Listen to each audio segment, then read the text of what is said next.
Selamat datang di channel kami, Tim Kabar Online. Satgas TPPU terus bekerja untuk memastikan tindak lanjut atas penyelesaian 300 LHA, laporan hasil analisis, strip LHP, laporan hasil pemeriksaan, dan informasi dari PPATK terkait dengan Kementerian Keuangan sebesar 349 triliun rupiah, khususnya terhadap nilai transaksi sebesar 189 triliun yang merupakan transaksi terbesar dalam kasus importasi emas. Setelah diadakan pendalaman antara Satgas TPPU, Ditjen Bea Cukai, Ditjen Pajak bersama KPK, dan tentu ada Kejaksaan Agung dan Polri di tim ini, ditemukan hal-hal sebagai berikut. Penyidik Direktorat Jenderal Bea Cukai meyakini telah memperoleh bukti permulaan terjadinya tindak pidana kepabeanan dalam penanganan surat yang dikirimkan oleh PPATK nomor SR 205/2020 dengan nilai transaksi mencurigakan sebesar 189 triliun rupiah. Penyidik telah menerbitkan surat perintah penyidikan bernomor 7 tanggal 19 Oktober 2023 dengan dugaan pelanggaran Undang-Undang Kepabeanan dan Undang-Undang Tindak Pidana Pencucian Uang, serta sudah menyampaikan surat pemberitahuan dimulainya penyidikan atau SPDSP kepada Bidang Pidana Khusus Kejaksaan Agung Republik Indonesia. 2. Transaksi emas dalam periode 2017 sampai dengan 2019 melibatkan 3 entitas terafiliasi dengan grup SB.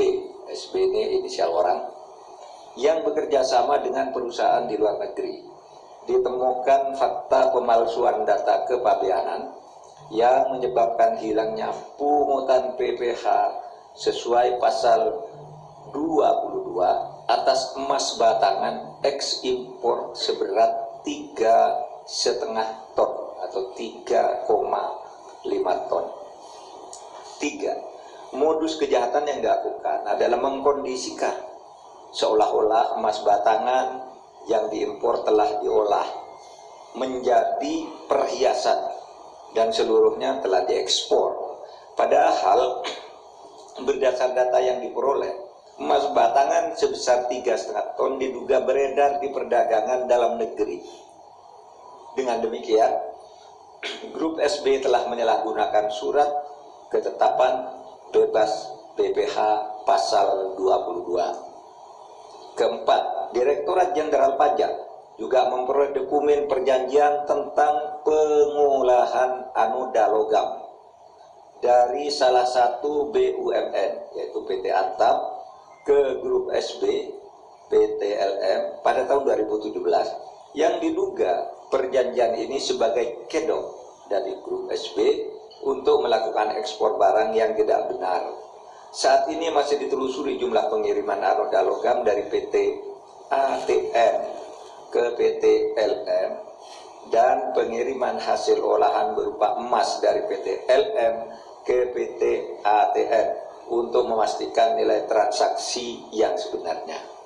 Yang kelima, Direktorat Jenderal Pajak memperoleh data bahwa grup SB melakukan SPT secara tidak benar, sehingga Direktorat Jenderal Pajak menerbitkan surat pemerintah pemeriksaan bukti permulaan atau SPINBUKPER tanggal 14 Juni tahun 2023 terhadap 4 wajib pajak grup SB. Data sementara yang diperoleh, terdapat pajak kurang bayar beserta denda yang diperkirakan mencapai ratusan miliar rupiah untuk grup SB.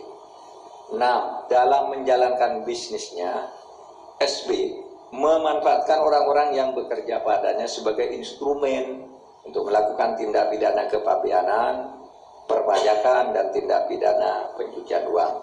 Dan terakhir, PPATK telah menyerahkan data tambahan transaksi keuangan mencurigakan yang berasal dari puluhan rekening grup SB kepada Direktorat Jenderal Pajak untuk dilakukan analisis kebenaran pelaporan pajaknya.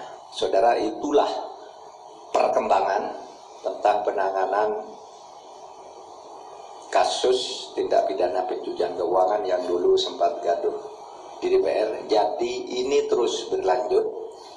Memang penanganannya terpisah-pisah karena itu melibatkan 300 surat. Banyak yang sudah ditindak dari kasus ini, misalnya Rafael Alun, saudara tahu. Angin Prayitno juga saudara tahu, ada di dalam 300 surat itu. Sekarang sudah. Kemudian di berbagai tempat, di Bandara Suta misalnya juga sudah ditangani. Kemudian ada pemecatan secara administratif, mutasi, penurunan pangkat, dan sebagainya. Sudah ada semua, tapi bidangnya harus terus dilanjutkan. Dan banyak yang bertanya, mengapa lama? Saudara, penegakan hukum itu memang lama, karena harus hati-hati. Terima kasih sudah menonton. Dan jangan lupa, dukung channel kami dengan cara tekan tombol subscribe. Sampai jumpa.